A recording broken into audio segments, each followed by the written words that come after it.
Okay, now we're sitting here with Mr. Alejandro Rojas of Open Minds fame. Also, back in the day, he was on UFO Think Tank, which was the show that got me started into this whole phenomenon that is ufology. And I want to thank you for that. I've talked to you on air before and talked to you about this and thanked you on air. But here we have you on video. And, it's always an honor to have you on the show with us. First of all, I'm always very flattered when you tell me about, being influenced by the show. So that's always awesome to hear. So it's cool. That's, why you do this stuff, to help get people into it. And it's awesome to be able to inspire people like that. But actually, I had very little to do with putting this on. It's actually Morgan Bell and Florida Mufon who did a lot of it, and then the Mufon International. We do help with consulting and things like that, and I love Morgan. Morgan's a friend. I had him on my show, and then, we've been promoting the event quite a bit. But, yeah, they're awesome. They did a great job, and I think they had a great lineup. Personally, and sans me, I don't mean to say that the lineup was so great because I was on it, but even if I wasn't on it, I think they did one of the best lineups for MUFON in a while, personally, for the symposium. So it's been a lot of fun. It's my first time in Florida, too, which is cool. And this is what's crazy for the audience. So, you were talking about UFO Think Tank. That was years ago. I think we were talking about 8 or 9 years ago or something.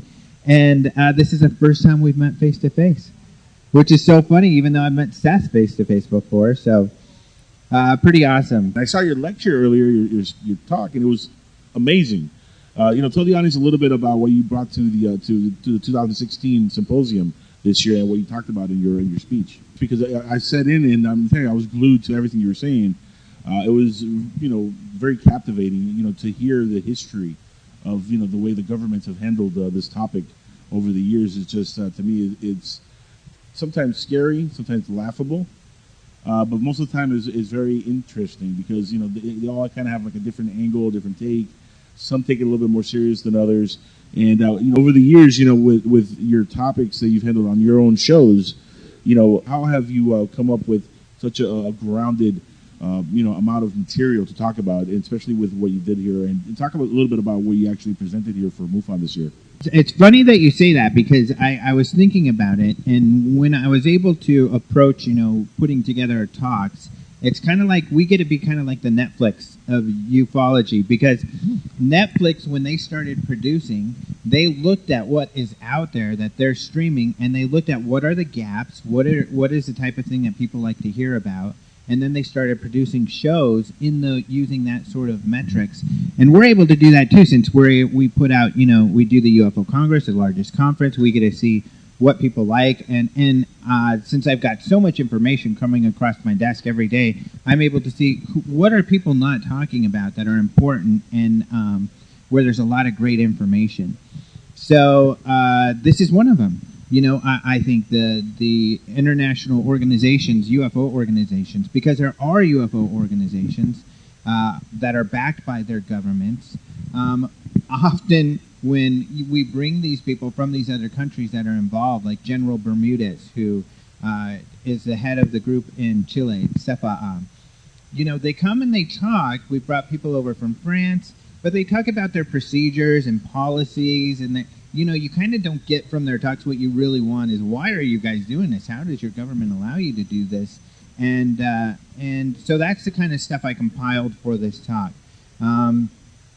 Cases like in like Oscar Zamoya or something like that, and he was in I think Peru.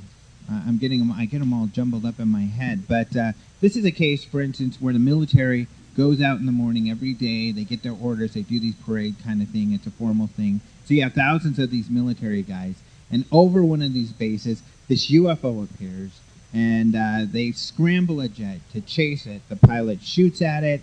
He says it felt like the bullets were just being absorbed by this thing, and then it flies away. He lands. It comes back, sort of thing. And this was witnessed by all of these people. In fact, their organization is ran by a gentleman who was there, who saw all of this happen. It's a famous case, though. The Americans even investigated it. So, especially some of these South American countries are kind of like examples of this is the way it should be done. This is the way it should be open. They should be working with civilian organizations like they do.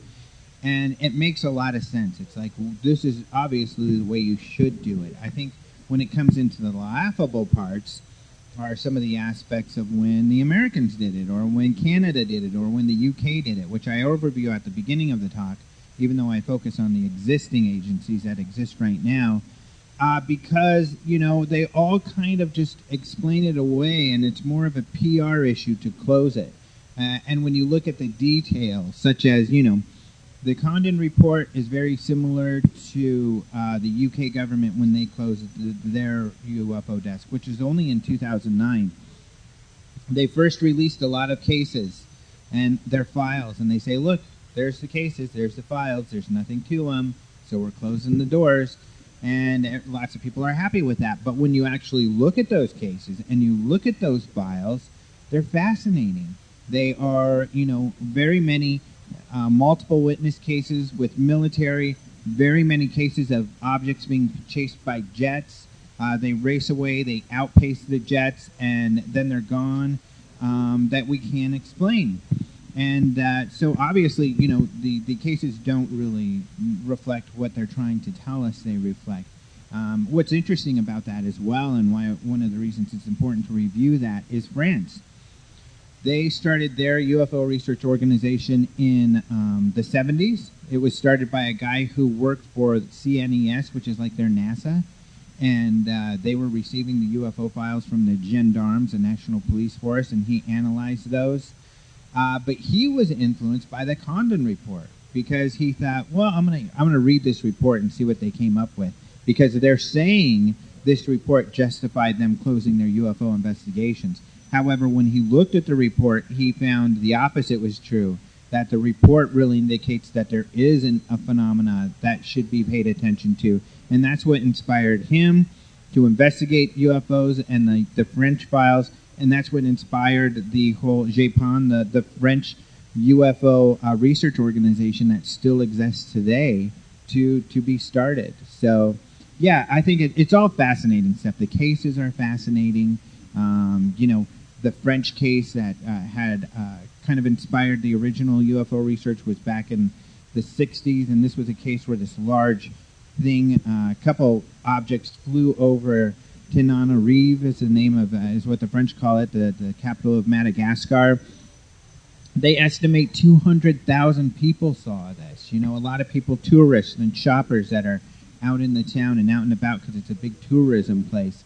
So 200,000 people saw this thing flying around, and it was never explained. So, yeah, just fascinating and incredible cases. Okay, now here's the interesting question for the day for this show.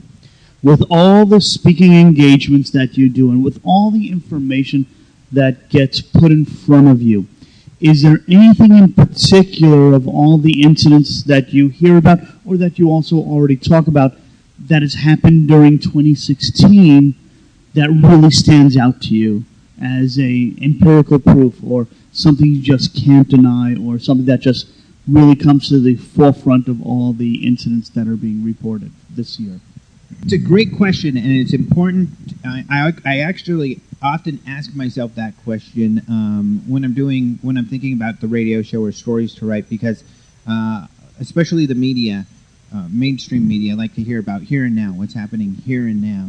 So it's important to think of that kind of thing. And to answer that question, that's what's interesting, is that it becomes difficult, because we do have, we're posting, luckily we have a great relationship with Mufon, and we're pretty much the only people that have exclusive access to a lot of their files and everything, and that's via Roger Marsh, who is the director of communications for Mufon, and he writes for us. So he writes stories about sightings and sighting reports, and even their results.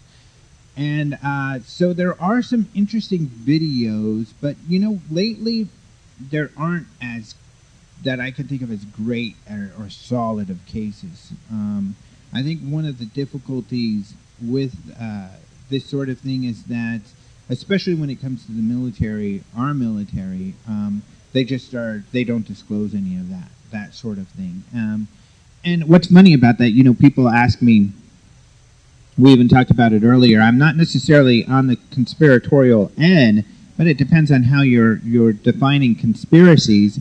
And really, the military does work via secrets and lies. I mean, they're extremely secretive. But so is our society. You look at marketing. Look at, any cola or any product. Whenever they're selling to us, they're telling us their products do things that they don't. They're better than everybody else. They're lying to us. And they're secretive about, the results that are negative about their products. Where people are like that. So it's like it's okay to have these secrets and to lie.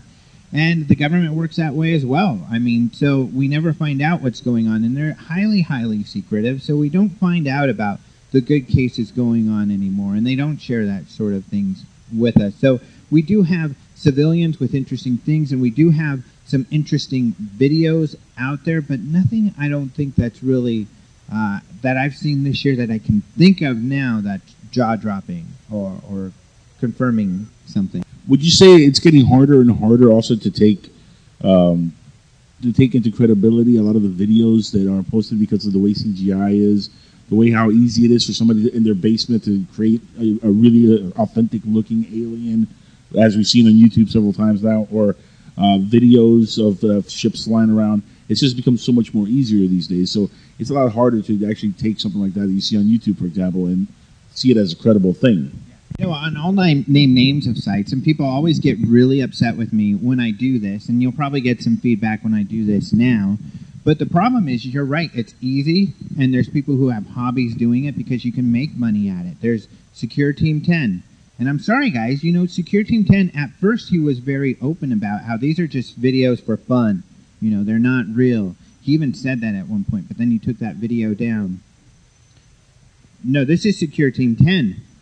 Ever since the get-go, they were more along the lines of, that they are creating these for entertainment. But now they've noticed that people believe them and they begin watching them.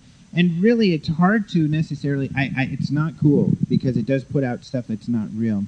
And it's become a real issue right now because tabloids, like UK tabloids, are picking them up and they're running with the stories.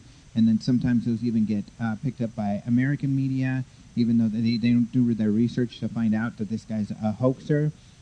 But he's running with it. He's making money through YouTube and everything. You mentioned third phase of Moon. But you're right, they're the same. Now, they've never admitted that they're hoaxing stuff. But you can tell it's CGI, you can tell it's hoaxed. However, you'll probably get some feedback because there's a lot of people that believe it. And they're like, well, how do you know? What if this was really sent in and this one's real, even though that other one's fake? But I'm sorry, and even in that instance, if they're being sent something extraordinary that's real, they've hoaxed so many times you can't know and you can't trust them, so they've just destroyed that evidence if it is the case. Whereas if you look at Mufon, who has been collecting this stuff for decades, first of all, they're more likely to get that video, but at least there's some precedence there of some honesty. So it's really difficult right now because of that. Not only that, drones are becoming more and more popular. Chinese lanterns are becoming more and more. Yeah, you've got a drone right here. If you flew that around last night, you might have generated some MUFON reports and videos. So, I mean, it's really, really getting difficult with pictures and videos at this point. And you can have the anecdotal information to come along with it, which makes it more interesting. But it doesn't make it necessarily definitive evidence. And so it does become more and more difficult. The bar gets higher and higher on proving something in this field, I think. With the proliferation of video cameras on your cell phones out there, I'm just wondering, has anybody really dedicated their time to the analysis, and what percentage of the reports that are now showing up are from these video cameras that are on your phones? You know, the resolution is supposed to be phenomenal at this point. Resolution when it comes to your cell phone is better than ever. However, the zooming capabilities, and whenever you do zoom in, it's a software zoom, so the resolution goes down. And people are like, well, you know, we have cameras all the time. Well, go outside and use your phone to videotape a jet. And you'll find it's very difficult to tell what the heck that is. You see just this point. Even in the day, you just see, you know, a commercial airliner, you just see this tiny little dot way up in the sky. Even if you zoom in and the resolution becomes poor, and it's difficult to tell what it is. That's even during the day, which is a little better. But then go try to do that at the night. All you have are these indiscriminate lights in the sky. Yeah, orbs. So until we get zoom lenses on our cell phones or something. So yeah, it's still difficult. Even though you're right, more and more videos are on the phones. Almost exclusively videos and photos seem to be cell phone videos and photos these days. So, but it's still not helping yet. There is a project out there that's really cool that I think people should really pay attention to. And you know what's a little frustrating is that there's a lot of new projects that are being generated by scientists and stuff like that, and they're trying to reduplicate it, but it's already kind of out there.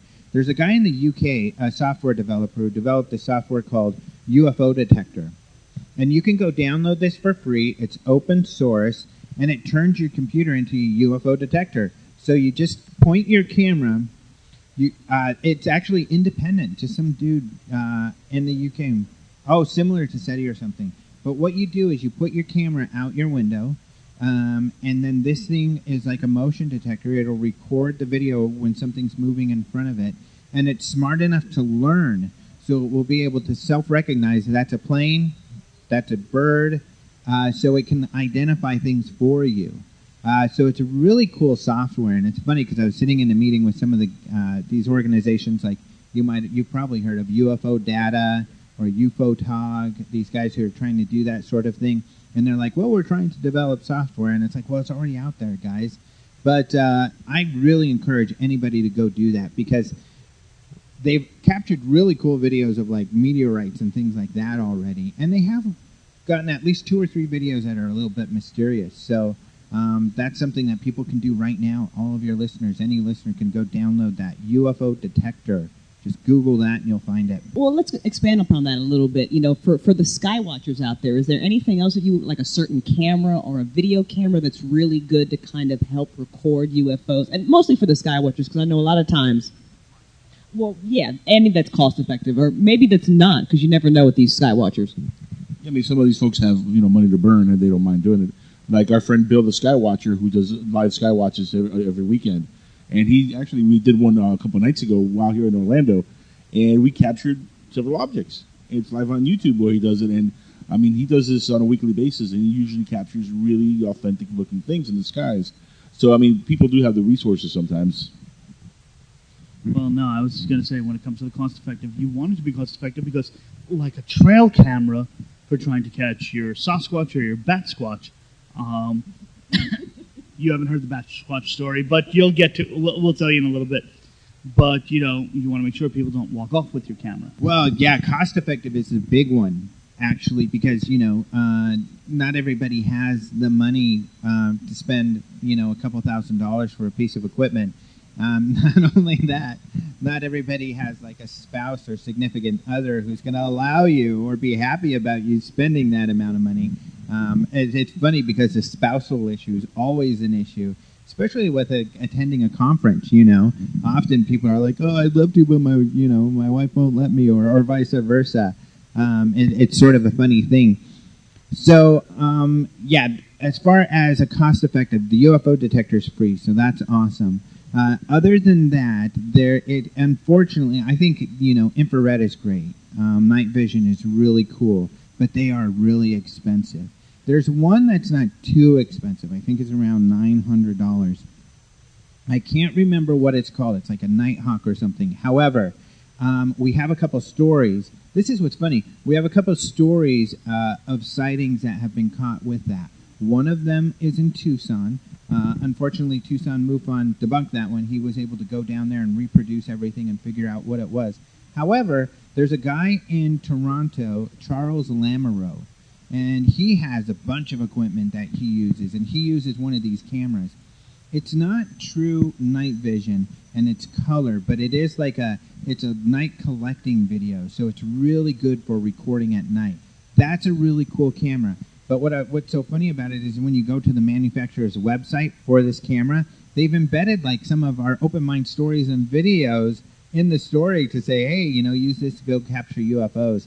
So that's a really good one. But what else is good is daytime. I mean, right now you can get some high resolution cameras that have great zoom. definitely recommend people to use optical zoom and not the software zoom, because when you use the software zoom, it uses software to zoom in, and it changes the resolution.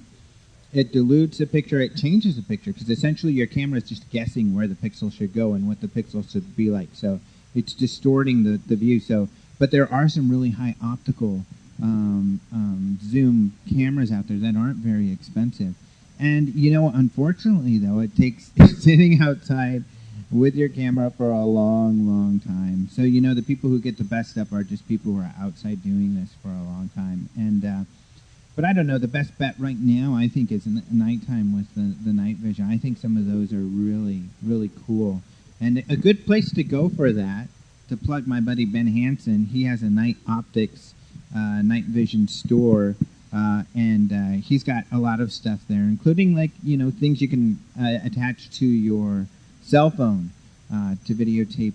Unfortunately, still, even if you're attaching it to your cell phone, they're not cheap. In fact, just to touch upon how long you have to be out there sometimes, Bill spends about 8-9 hours outside doing the Skywatches. And we did one a few weeks ago, which was the first one I had done with him on YouTube. And it inspired me to get back into skywatching. And I'm going to be eventually getting myself some equipment to start doing it myself. Mind you, I am single at the moment. And this might make me single for a very long time. I don't know what woman will want to stick around with a guy who's outside watching the skies all night. So that's an unfortunate drawback in this field. But Crystal, you're laughing. And Alan over here is probably laughing also, yeah? Yes. Yeah, but see, you have a lady. You have a spouse who cannot support your hobbies. You need a new spouse. Period. End of discussion. Very well said. Very well said. Now, Alejandro, here at the symposium and in ufology, we deal with a lot of folks that have books available. When are you going to write a book and put it out for the masses? I mean, you've had a lot of experience in this field. You've done a lot of research.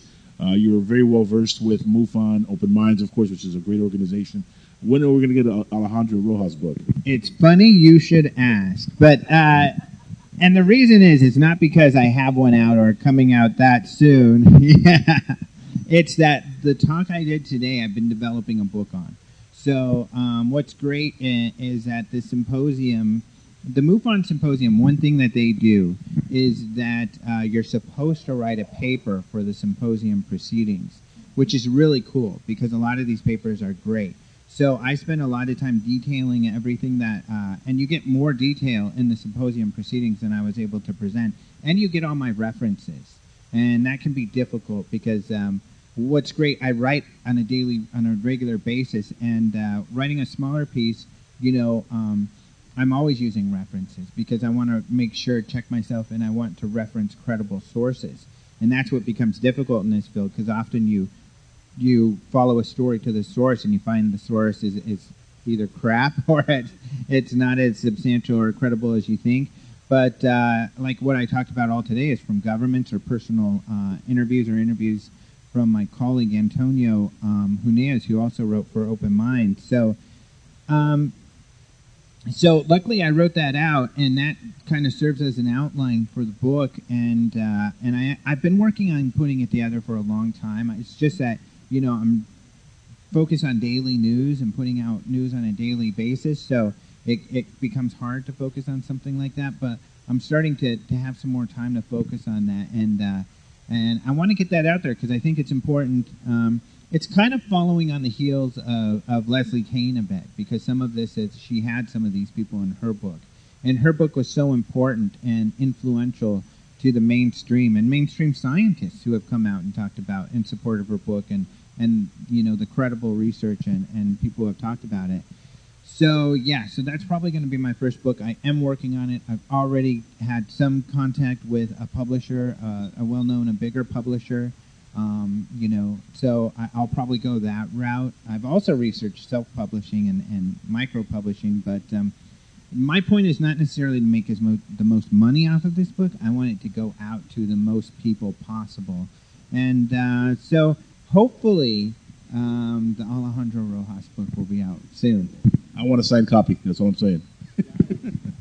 Now, for folks who are interested in getting involved with Open Minds, and with Mufon. Start with Open Minds. How would they go about involving themselves with Open Minds? Yeah, luckily, I think part of why we're out there so much is that we're very accessible to people. I mean, we provide a lot of information for free, and I don't know that any other organization provides so much information for free. All of our stories that we write on a daily basis are free at openminds.tv. We make videos about UFO cases, UFO photos, UFO news on a weekly basis on our YouTube channel. That's all free. So you've got access to a lot of stuff.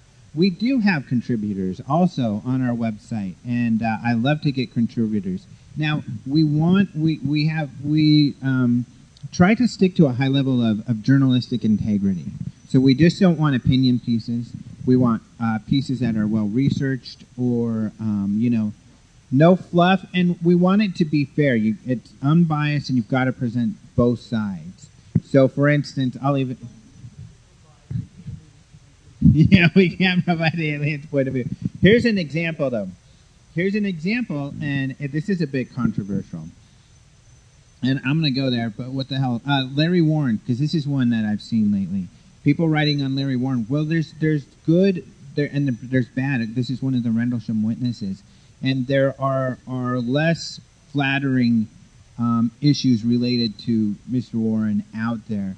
But to write a piece, and this is why I haven't written one, because I don't like to really out people necessarily. But people have been writing about him lately, but they've been forgetting or leaving out, the whole story. And that's not fair, I don't think. That's bias, and that's not...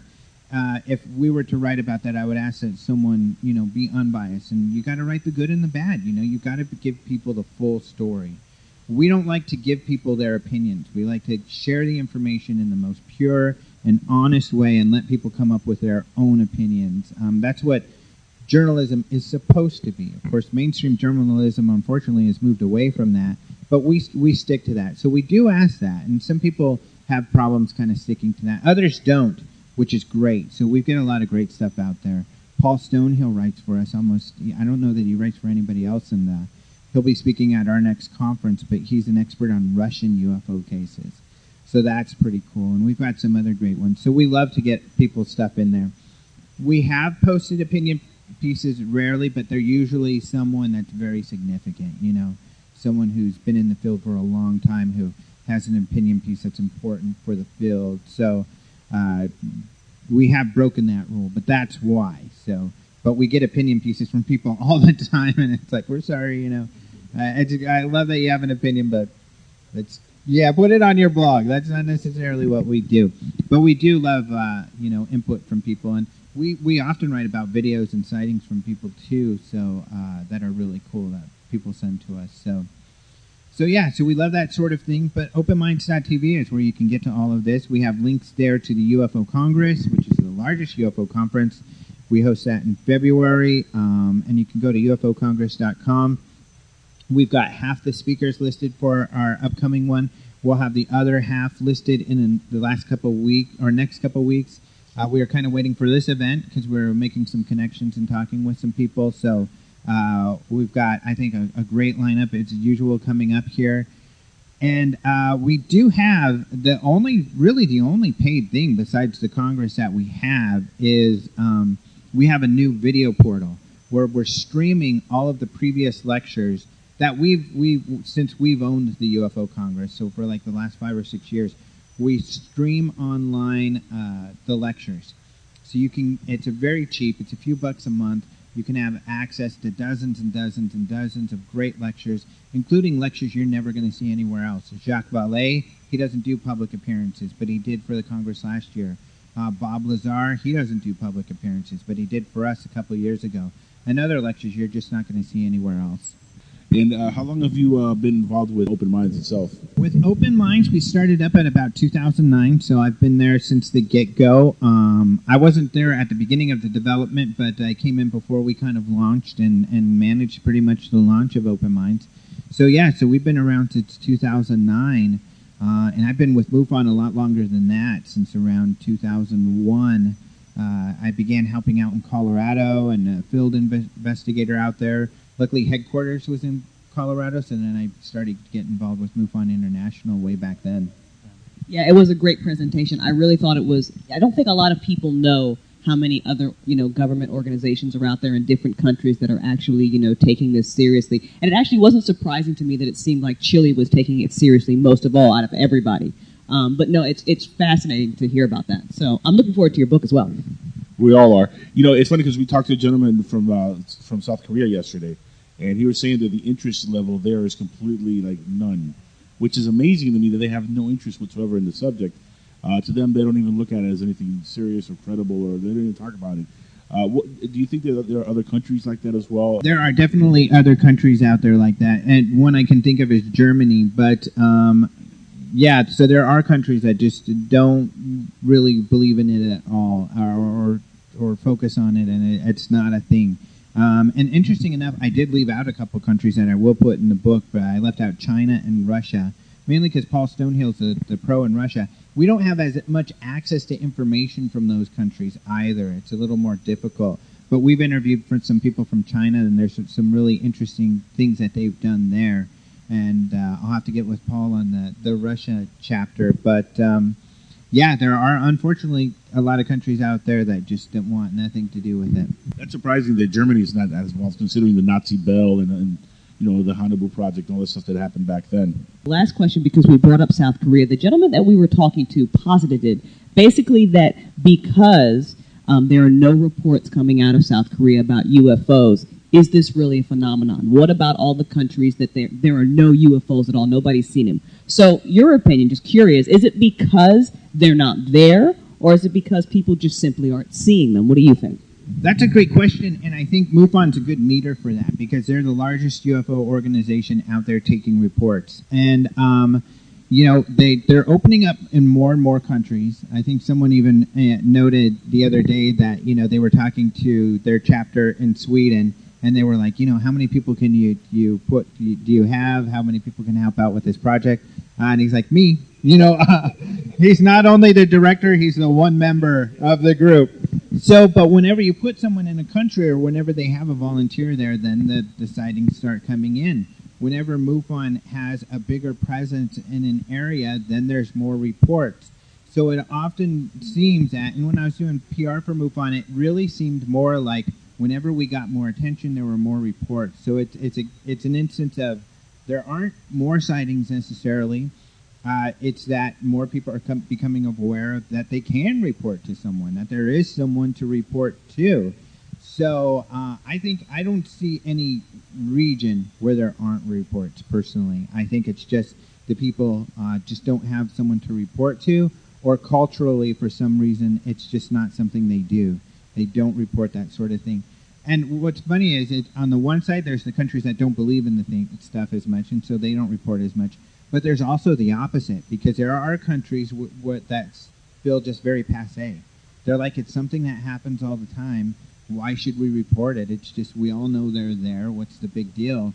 And so they don't report because it's just, a regular part of life. We don't report when we see a red car go down the street, red car report. So, yeah, that's how they feel.